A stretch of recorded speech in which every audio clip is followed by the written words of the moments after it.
So I don't know how long this video is going to be, but as you guys may or may not know, sometimes I just like to sit and chat with you. And I'm going to do that today. There's a saying that I heard not too long ago that if you don't get nervous, then you don't really want to win. And this is in terms of competing in tournaments and stuff like that. And I can say that's probably the truth. There's been some tournaments I've played in that I really didn't want to play in, or just wasn't feeling it, so I was just kind of like, whatever happens goes, and I lose and I don't care, so it's kind of like whatever. But there's been many tournaments where I've wanted to win, or I wanted to do well, and I've figured this out kind of when I started competing back in 2011. I've competed online like a lot since then, but it's a lot different offline.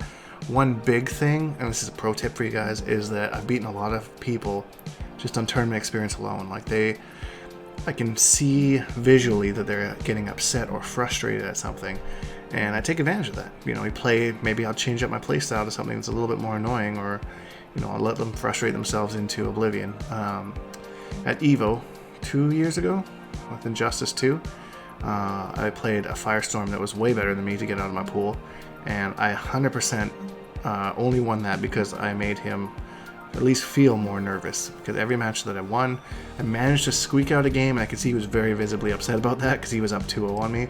And so I changed that and won one game, and then as soon as I had him tilted, I was able to take advantage of it. Like, I'd dash up full screen and then just crouch, and it would frustrate him into doing something. And I ended up winning 3 games in a row just doing that. So keep that in mind when you're at your tournaments. That's something that you can give off physical signs that you're upset, or and that can be okay if you know how to not let it affect you mentally. Dragon is actually a really good example of that, because you can see a lot of the times he gets visibly upset when he loses, but most of the time he's pretty good about not letting it mentally wreck him, except when it comes to Sonic Fox. He just says that's a demon for him. That's a different story. But I found there's kind of like an evolution of tournament nerves. Like, when you're first competing, you're just like nervous at the start, and oh my goodness, like, you know, the whole time is just like shaking, and you play stupid, and you're like, why did I do that, blah blah blah. And then the more that you go on, the more that nervousness, not that it disappears, but you're able to push it back farther and farther and farther. So you start out a little bit, you know, nervous about everything that you're doing, and that's fine. The more experience you get to get your wheels a little bit going there, and then you may push it back to the second game, blah blah blah. Then you start to feel a little bit as like, okay, as soon as they lose one, there's those nerves come right up again, and then you get over that, and then you can continue from there. And then it gets to kind of a breaking point, I think, and this is where I know myself still struggles with this. Mostly move past it in most situations, but there are some places where I still struggle with it, is the clutch. So you're able to push it back all the way to the very end of the set, where like your last decision matters, and then it hits you, and then you mess it up, and then you feel stupid afterwards. I've done it a lot.